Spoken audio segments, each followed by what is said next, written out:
The first question says, discuss 3 assumptions underlying the theory of imperfect competition. We call it an imperfect competition because in that market, we lack information.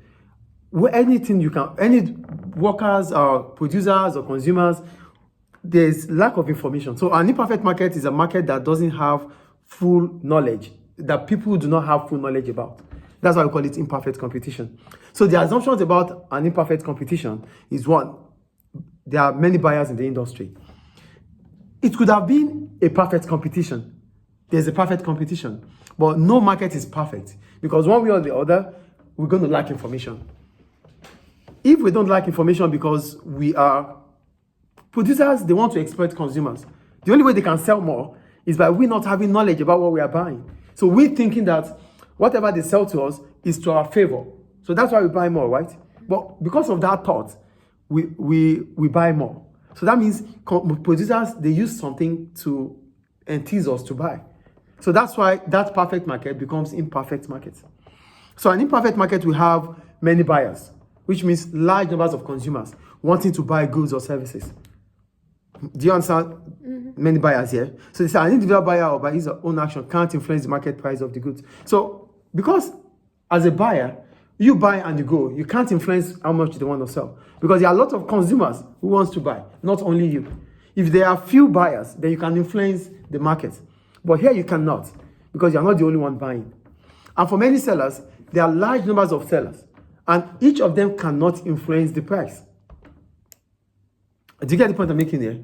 There are many buyers. The assumption of an imperfect market is that when we use assumption, we use assumption to make things easy for us. That's why economists use assumption.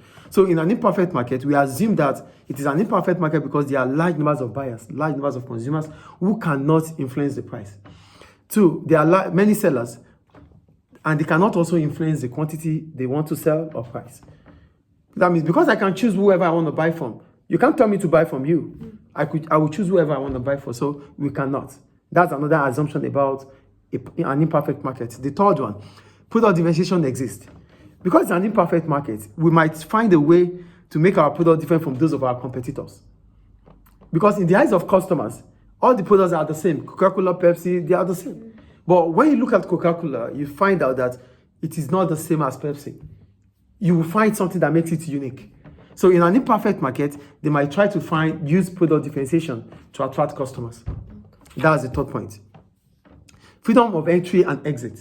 In an imperfect market, because there are many buyers and sellers, because there are many sellers in the market, it means it is open for everyone to come in. And if you choose to go, you can go.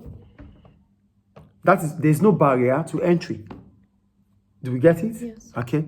Then we have reasonable knowledge. They said within the industry, each firm has reasonable knowledge of profits made by other firms. Consumers have reasonable knowledge of the prices being charged for different products. So here, consumers might have knowledge, but you can't have knowledge of, because the products did not look the same.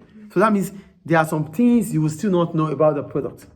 So for you to know about product A, you have to start buying product A. For you to know about product B, you have to start buying product B. That's an imperfect market. Each firm attempts to maximize profit. They are always profit maximizer. And at the profit maximizing level of output, it means the marginal cost must equal to the marginal revenue.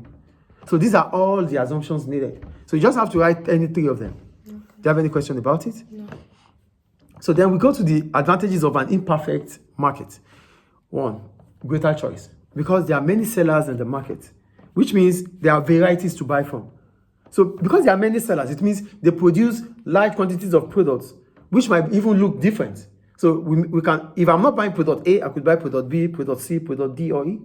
So that's the advantage for consumers.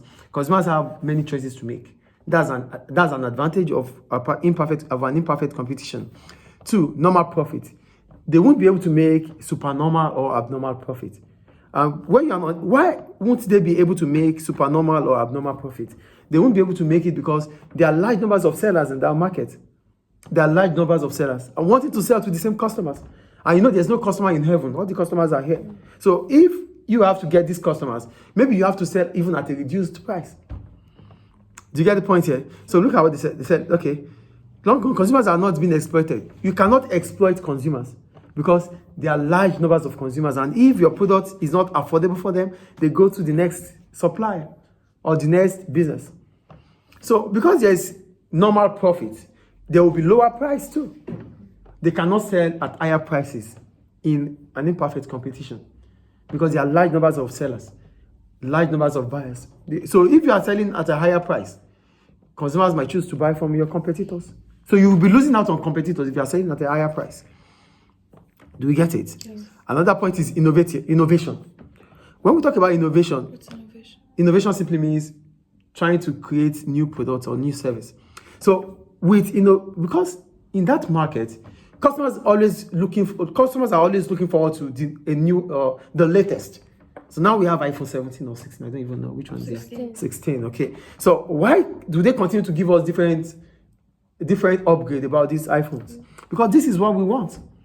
So there's always going to be innovation. That's also another point. Then access to information. Consumers may have more information available to them because of the extensive competitive advertising used within the industry. Now, because it's an imperfect market, we might start having, because firms might not be able to, because they cannot influence price. You have to sell, mostly they use competitive pricing, which means I would sell almost the same price as my competitors, as my rivals. So what they try to do is use non-competitive pricing, like advertisement. So when you use advertisement, you might use informative advertisement. And when I talk about informative advertisement, I will tell you the reasons why it is important for you to buy our product. So through advertisement, consumers start having knowledge about the market. Is it clear? Yes. So these are the advantages of imperfect competition and the assumptions of imperfect competition. Any question about that? So I think that's about imperfect competition.